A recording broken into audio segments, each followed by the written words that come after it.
وبركاته نحمده ونصلي ونسلم على رسوله الكريم أما بعد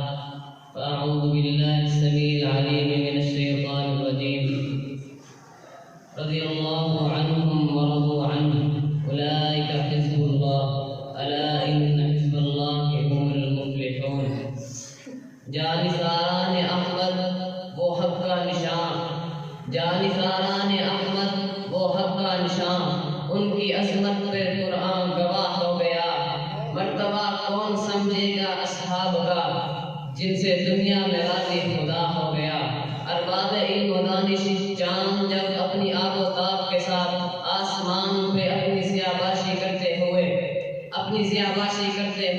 اپنی کرنوں سے آفاق عالم کو منور کرتا ہے تو ستارے اس کا حالہ بن کر اس کی روشنی کو خوبصورتی کو چار چاند لگا دیا کرتے ہیں اسی طرح آسمان نبوت کے ماہر تمام جناب محمد رسول اللہ صلی اللہ علیہ وسلم کے گرد رب ارض و سما نے صحابہ کرام جیسے نفوس قدسیہ کو حالہ بنایا جن صحابہ کرام نے نبی کی نبوت کی کرنوں کو اطراف عالم میں پھیلایا اور آپ کے گرد مضبوط حصار بن کر دکھایا شاید تڑپتا ہے ستارے جس طرح ہر سو چاند کے گرد چمکتے ہیں ستارے جس طرح ہر سو چاند کے گرد چمکتے ہیں صحابہ چار سو آقا کے اس طرح حالہ ہیں حضرات ذی وقار اس حالہ نبوت پر سب و ستم اور حملہ آوری کرنے میں روافظ ہر دور میں سر فہرست رہے ہیں بحار الارواح دیکھتا ہوں ملا راکب مجلسی لکھتا ہے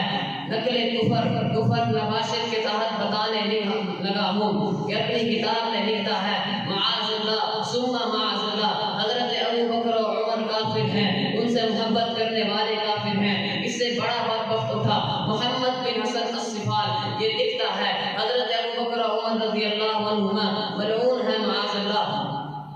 وہ کفر و شرک میں مبتلا تھے حضرات میں جذبہ ایمانی کے ہاتھوں میں چھوڑ قرآن کی عدالت میں کھڑا ہوا قرآن بول ذرا صحابہ کی عزت پر حرف آیا ہے صحابہ کی عزت پر ڈاکہ پڑا ہے قرآن بول اٹھا اولئک هم المؤمنون حقا کہیں قرآن میں صدا بلند کی لیکن اللہ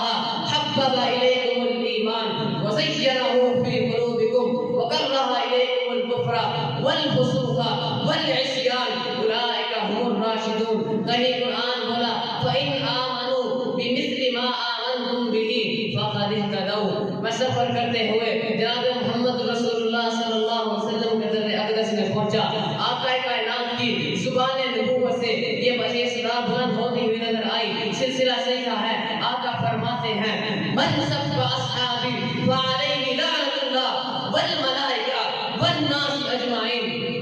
کہیں تفریق مشکات میں علامہ البانی نقل کرتے ہوئے نظر آئے اکرموا اصحابی فانہم خیارکم کہیں سلسلہ صحیحہ میں آقا کا فرمان نظر آیا اذا ذکر اصحابی فامسکوا تو کہنے دیجئے صحابہ وہ جنہیں ہر صبح عید حاصل تھی خدا کا قرب حاصل تھا نبی کی دید حاصل تھی حضرات میں نے ہمت سے کام لیتے ہوئے سلف کے درد دولت میں دستک دی سلف پکار اٹھے شیخ الاسلام ابن تیمیہ رحمہ اللہ منہاج السنہ میں فرماتے ہوئے نظر آئے فضلت الیہود والنصارى علی الرافضۃ بخصلتین اور یہ رافضی صحابہ کی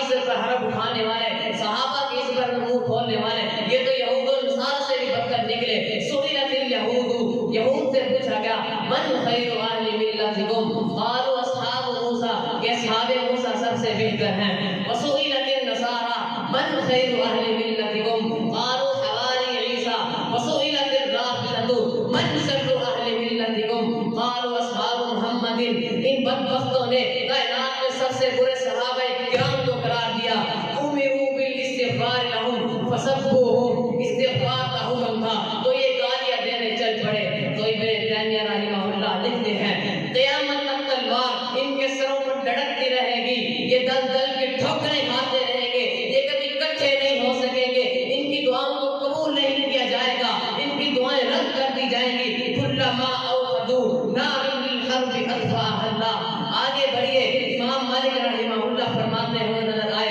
کان السلف يعلمون أولادهم حب أبي بكر وعمر كما يعلمون السورة من القرآن. پھر کہنے دیجئے صحابہ وادی بطحا کے درخت سنداز ستارے ہیں، سبھی اصحاب راہ خلد کے روشن منارے ہیں. خدا نے بارہا ان کو بشارت دی ہے جنت کی، گواہی کے لیے موجود قرآن کے بارے ہیں. وآخر دعوانا